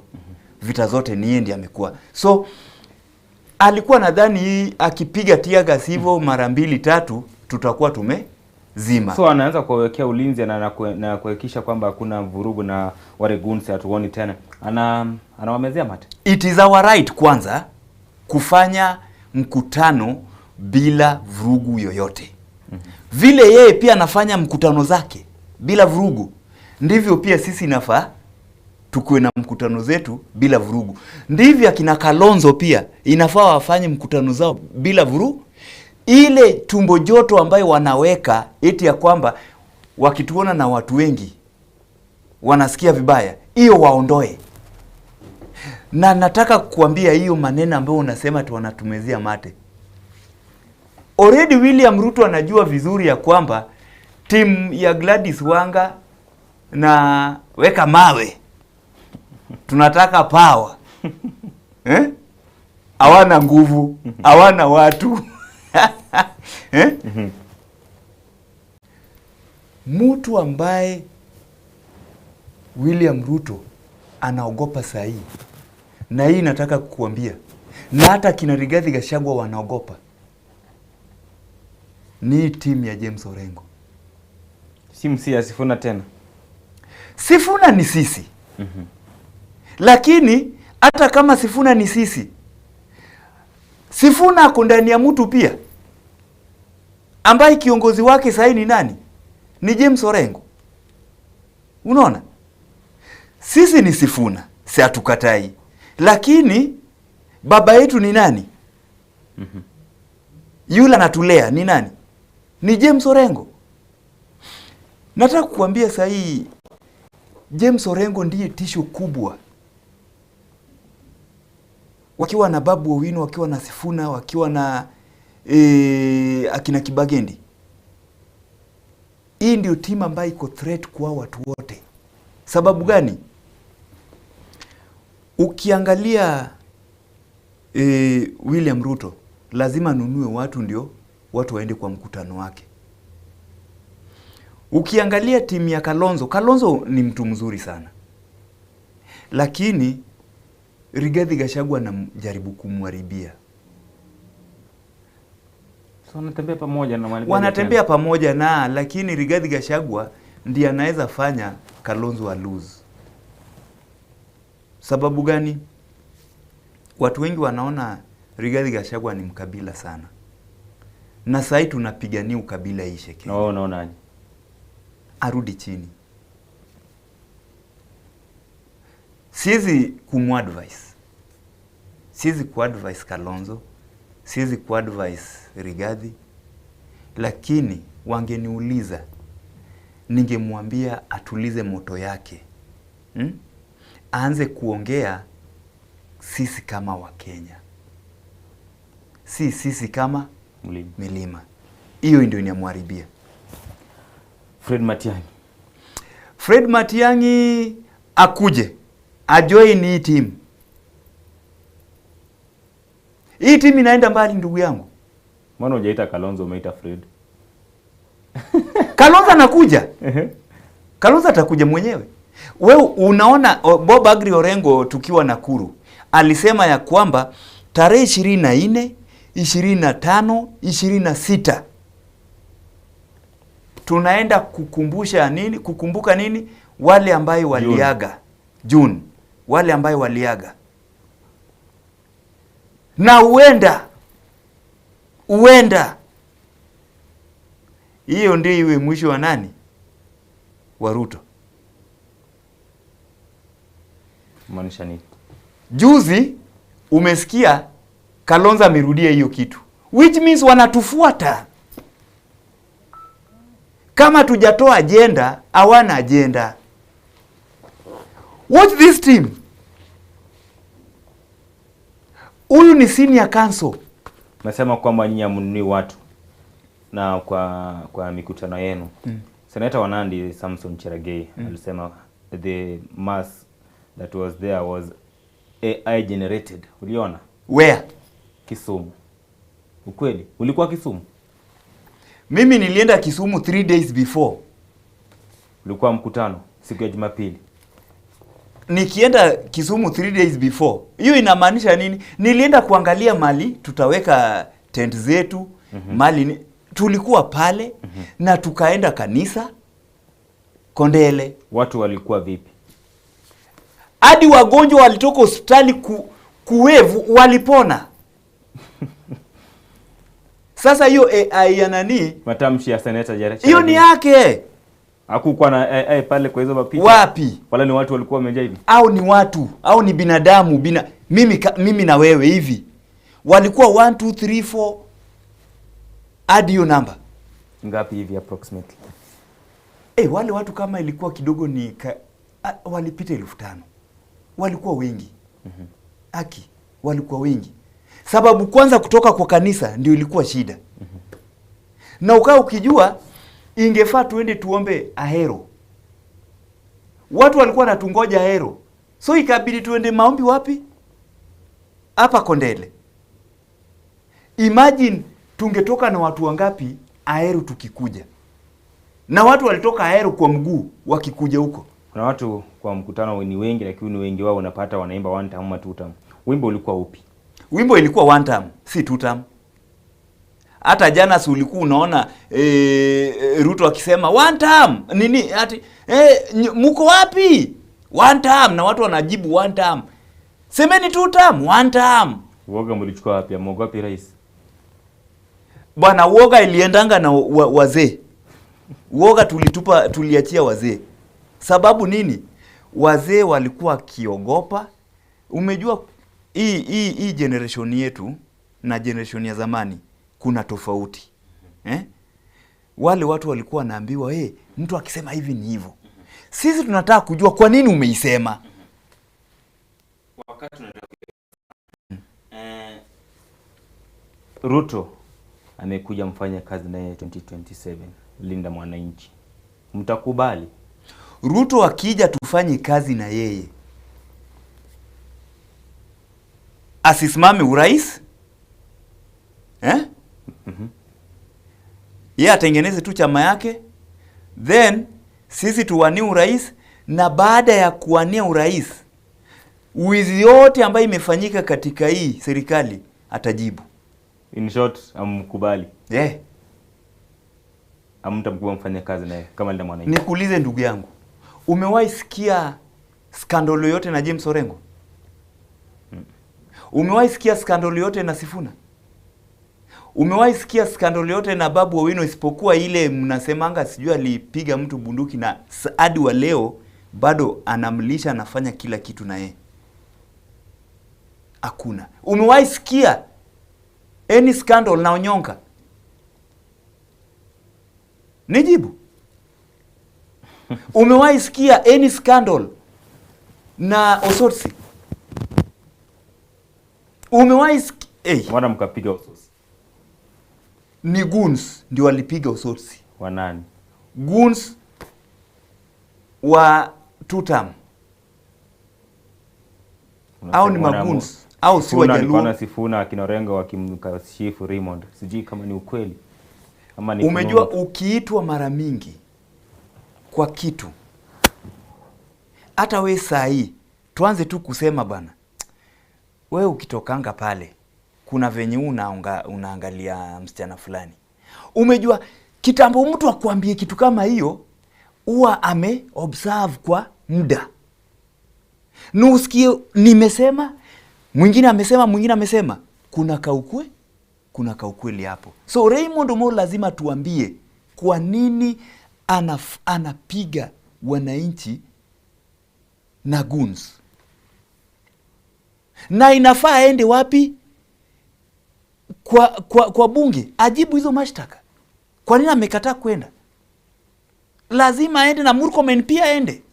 Sababu hao ndio wanalinda security ya nchi na wanaacha wananchi ndio wanapigwa. Murkomen alienda, si alisema wale watu watoroka. So unasemaje hapo security system? Wewe magunzi wanatoroka ndio wananchi ya nchi. Niambie, nataka tu kukupatia scenario moja.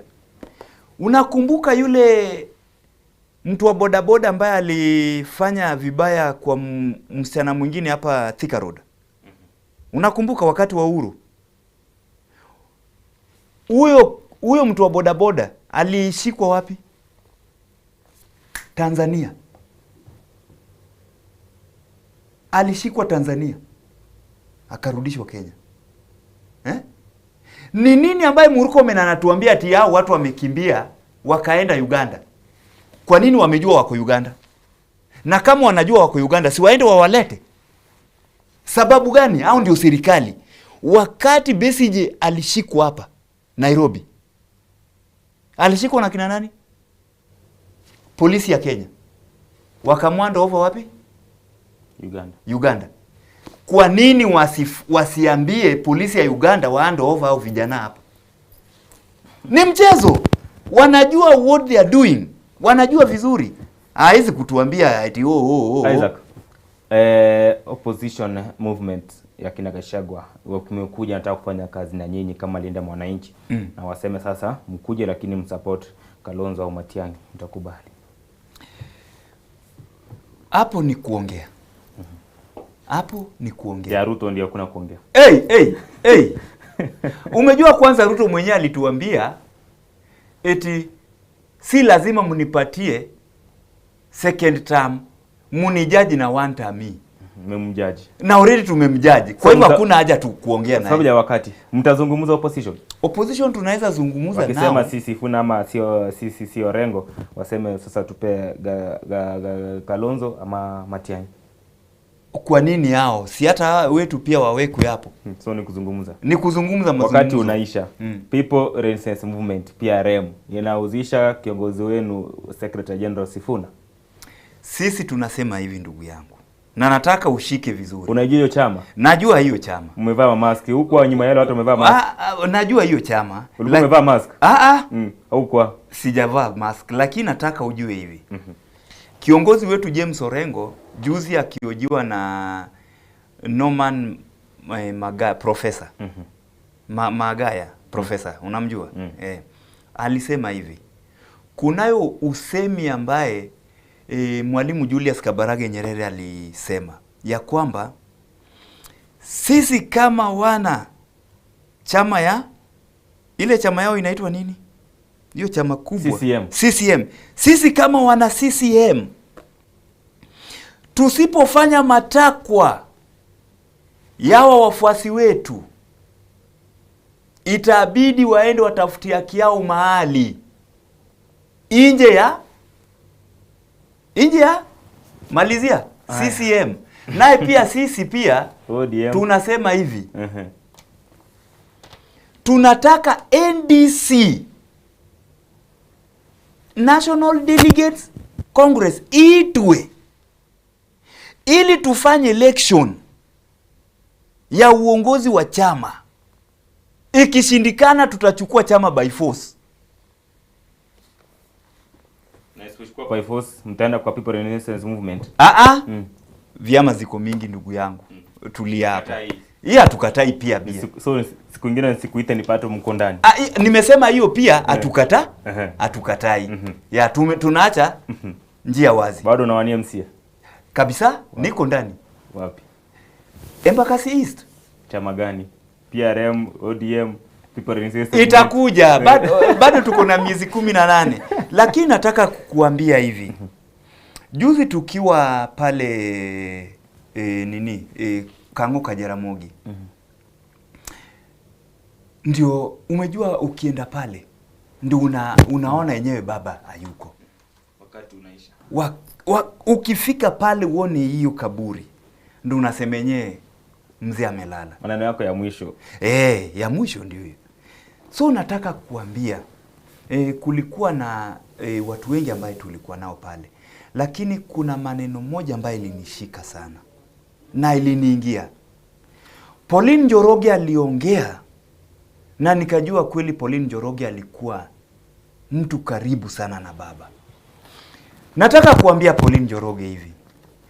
Hiyo uhusia ulikuwa nayo ya kwamba kuna mtetezi ambaye atatutetea tena. Vile baba Raila Amolo Odinga alikuwa anatutetea. Hata mimi hiyo kitu ilinisumbua kwa muda. Lakini nataka kuambia watu wote wafuasi wa baba na Pauline Njoroge ya kwamba tuko na yule mtetezi ambaye amekuwa amesimama na baba. Ambaye wakati tulikuwa tunashikwa, yeye ndiye baba na mtuma kukuja kutuondoa wapi? Huko ndani. Na huyo mtu ni nani? James Bob Agri Orengo. Hatujaachwa bure, baba hajatuacha bure. Naambia Pauline Njoroge chini ya uongozi wa Bob James Agri Orengo tuko sawa, baba ako live. Asante. Asante sana kwa kuja Isaac Omoro, na nawatakia mema Linda Mwananchi na pia katika azma yako ya kiti cha MCA eneo ya Embakasi. Na ukae ukijua hivi, the next government ni Linda Mwananchi. Twangenera Isaac Omoro mambia bone go mwanche muri kiteka cha utokire 50 on inaisana naisa to 58 minutes yochinsano chabana mambia to gwakira mbya bana sabo chore trobini asenchire ya bene Joshua Nyuma amona director zaka na bayiga John Kibati bonse bayingamega yemenyo chakwana kinga chibi chama na Mario gya goikere asenchira ere yobo kanu to bali tukori ankyo samangana mayensa ya mokore na wikabonega etrobini ya kira mwerio nkoro kwa Daniel Omwa.